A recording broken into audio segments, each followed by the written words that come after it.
Le 20 mars 1931 paraissait dans l'Action française la critique de François Vineuil du film américain Anna Christie, texte intégral. Anna Christie de Clarence Brown compte parmi les 5 ou 6 films de langue étrangère dont on a longtemps et impatiemment attendu à Paris la présentation. Désormais, il ne nous restera plus qu'à regretter l'exclusive jetée sur The Big House, révolte d'une prison américaine, jouée par les magnifiques acteurs Chester Morris, le Chic Williams d'Alibi et Wallace Beery, dont on prépare pour notre usage une version certainement édulcorée. À cette exception près, nous aurons tout vu de ce que l'on a célébré, à tort ou à raison, comme les premières réussites de la nouvelle firme cinématographique.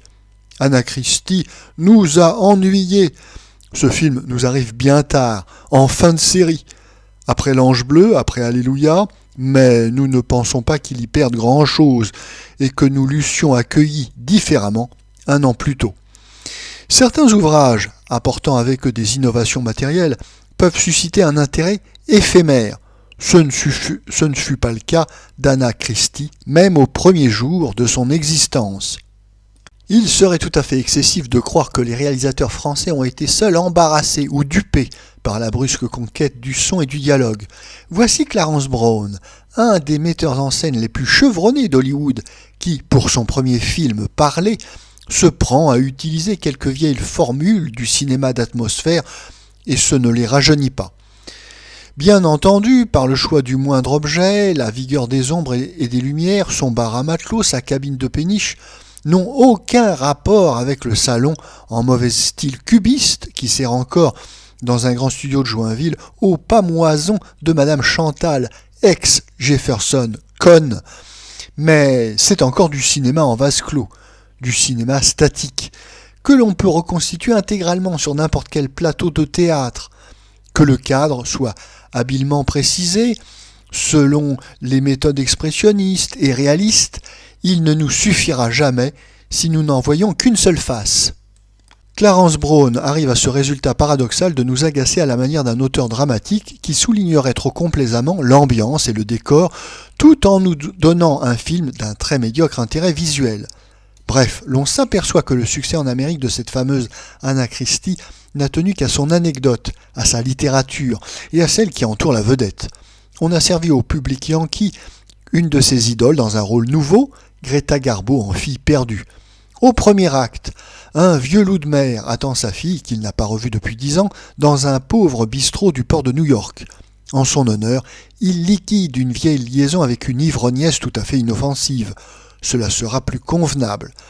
Anna Christie, Greta, entre sa valise à la main. La coupe de son costume tailleur et la fleur de son chapeau rose renseignent dès la porte sur le genre de ses occupations habituelles. D'ailleurs, cette pure enfant se met aussitôt à siffler très proprement le whisky pendant que l'on prévient son père. Ce dernier, toutefois, ne se doute de rien. La scène de la reconnaissance est jouée de part et d'autre avec une réserve très émouvante. Et il emmène sa petite Anna sur son chaland après un long débat. Deuxième acte, en mer. Anna Christie aime cette vie au désespoir du père qui ne veut pas qu'elle épouse un matelot, qu'elle confie plus tard ses fils à ce gueux d'océan. Surviennent des naufragés que l'on recueille. L'un d'eux est un grand diable d'Irlandais, taillé en force et qui assiège Anna Christie de ses galanteries sur le champ. Au troisième acte, rien ne va plus.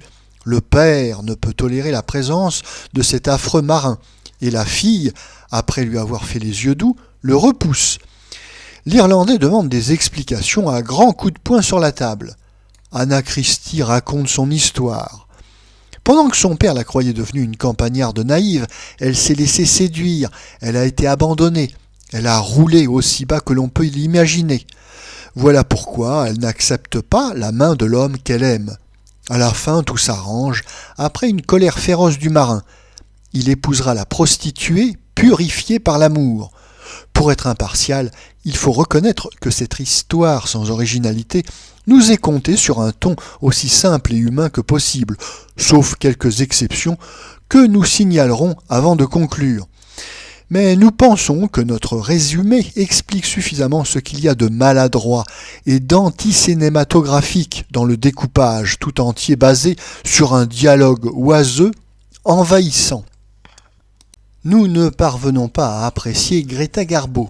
Nous sommes heureux, du moins, que cela nous épargne une rencontre avec M. Paul Rebout, lequel n'hésite pas à écrire dans une stupéfiante chronique de Paris Midi, ouvrez les guillemets, « Sous son chandail misérable, sous son costume tailleur de racoleuse, le prestige de Greta Garbo ne s'amoindrit pas. Comme Jésus en prolétaire galiléen, elle garde son auréole. » Fermez les guillemets. Les Américains disent de Greta Garbo, « C'est notre faiblesse. » Ils ont raison de s'excuser ainsi. Il possède 100 comédiennes plus vivantes, plus spontanées, plus belles que cette petite institutrice nordique. Nous nous refusons à voir la divine Greta sous un autre aspect. Au visage blafard, au corps gracile mais anguleux. Sans doute, par contraste avec le charme naturel de Barbara Kent, Clara Bow, Norma Shearer, se figure-t-il admirer en Greta Garbo la maturité spirituelle de la vieille Europe. Nous qui sommes plus difficiles, nous avons toujours été déçus par la fausse profondeur de Greta, avec ce qu'elle suppose de cabotinage, de lecture mal digérée, pour paraître traîner la tristesse de vivre, le poids de tous les maux et de toutes les douleurs de l'univers, sans que l'on bâille ou crie au chiquet.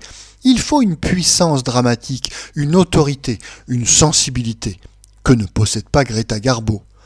Puis, elle affectionne des ports de tête rêveurs, des inflexions lacées des hanches, qui sont d'une plastique bien facile, d'un goût fort douteux. Après une vingtaine de films tournés sous des directions illustres, il est normal qu'elle ait acquis du métier. Mais la rouerie vient avec l'adresse, pour faire de Greta Garbo une figure très superficielle, de l'étrangeté et de la mélancolie mise à la portée d'un commis new-yorkais ou d'une dactylo californienne. Pour son premier film parlant, on lui découvre une grosse voix de contralto, qui sort assez comiquement de cette poitrine fluette. Ses adorateurs et adoratrices tombent déjà d'accord pour convenir qu'on l'a chargée d'un personnage trop mûr et qu'elle le joue en se forçant. On lui doit la seule partie vraiment déclamatoire de l'ouvrage, une harangue devant le micro. Cette brume m'enveloppe du linceul de l'oubli, etc., etc. À côté de cette pâle et froide sirène, on voit Mary Dressler, l'ivrognesse, avec une scène de son répertoire admirablement réussie, mais trop amplifiée et qui reste du travail de virtuose. Les matelots Bickford et Marion sont truculents, avec des trognes superbes. Ils appuient un peu. Il demeure dans Anna Christie l'odeur des embruns, des varechs, des bas porcs noyés, tout ce que l'on imagine délectable pour M. Pierre-Marc Orlan dans ce film. Mais la copie que l'on nous présente est trop mauvaise pour nous permettre de vivre réellement ces impressions. Comment apprécier enfin le contenu de ces tableaux sur lesquels s'interposent sans répit les lignes blanches d'un texte français platement explicatif ?